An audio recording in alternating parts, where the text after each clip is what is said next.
বৃহত্তম আন্দোলন আজকে যে ছেলে দেখছেন এটার 10 গুণ বেশি উঠা শুধু আমরা এডমিশন দিলাম এটা করতে গিয়ে নিয়ম পালন করতে হবে ভাই অনেক।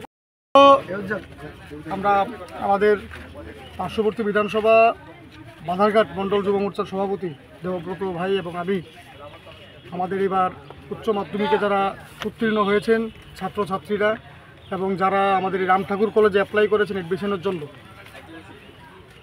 তাদের মধ্যে অনেকেরই এডমিশন হয়েছে এবং অনেকের এখনও হওয়া বাকি রয়েছে।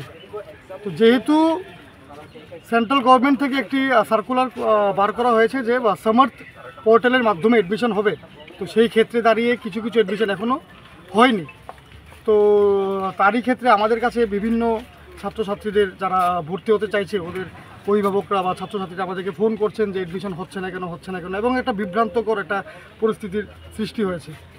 তার বিষয়ে আজকে আমরা আমাদের রাম ঠাকুর কলেজের প্রিন্সিপাল ম্যাডাম যিনি রয়েছেন পাপড়ি দাস মহোদয়, ওনার সঙ্গে আমরা সূর্যমণিনগর, বাধারঘাট এবং বরদোয়ালি আমরা 3 বিধানসভা থেকে আমরা প্রতিনিধিত্ব করে আমরা এসেছি কথা বলতে, যাতে করে আমাদের যারা যে সকল ছাত্রছাত্রীরা যারা ভর্তি হতে পারেননি ওদেরকে কীভাবে এডমিশন করানো যায় এবং পুরো আমাদের সরকারের গাইডলাইন্স মেনে কীভাবে এডমিশন করানো যায় তারই একটা সুব্যবস্থা যেন তৈরি করা হয়, তার জন্য আজকে আমরা আলোচনা করে গেছি এবং আমাদেরকে আশ্বস্ত করা হয়েছে যে সরকারি গাইডলাইন্স মেনে ওনার তরফ থেকেও চেষ্টা করবেন কীভাবে করে আমাদের যেন ভবিষ্যৎ যেন নষ্ট না হয়, ছেলেমেয়েরা যেন একটি বছরও যেন নষ্ট না হয়, ওরা যেন অ্যাডমিশন নিতে পারে।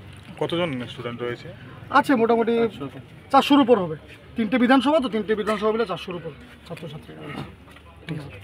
যারা এখন রানিং কলেজে পড়ছে, এরকম কলেজের ডেপুটেশন না, এটাকে আমি ডেপুটেশন বলবো না, ডেপুটেশন পরে এসে লিডার্সরা এসে আমাদেরকে দিয়ে গেছে, কিন্তু সেটা ছিল একটা আমাদের ওপর একটা, আমি বলবো আমরা সব টিচার্সরা যেটা আমরা একটু ভয়ই পেয়েছি যে এইভাবে দরজায় লাথি দিয়ে আমাদের পুলিশ ডাকতে বাধ্য হয়েছে। দরজা যতক্ষণ লাথি দেয়নি, যখন চিৎকার করছিল তখন আমরা পুলিশ ডাকিনি, কিন্তু যখন দরজার মধ্যে এই ধরনের অ্যাক্টিভিটিস হচ্ছে আমরা ইনসিকিউর ফিল করেছি তখন আমরা ডাকতে বাধ্য হয়েছি। তো এখন আর হায়ার এডুকেশনের কাছে লিস্ট আছে, আমরা সেই ব্যাপারে কথাও বলবো ওনাদের সঙ্গে, আগেও আমরা বলে এসেছি, এখনও বলে এসেছি।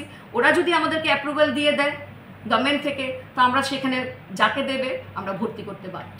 নিন্দনীয়, এবং আমার সব টিচাররা খুব স্কেয়ার্ড ছিলেন, ভীষণ ভয় পেয়েছেন। আমার একজন টিচার অসুস্থ হয়ে পড়েছেন এখানে, যখন এইভাবে ওনারা আমার জন্যই রুমে এসছেন, যখন শুনেছেন এরকম ঘটনা হয়েছে, ম্যাডাম অসুস্থ হয়ে পড়েছিল।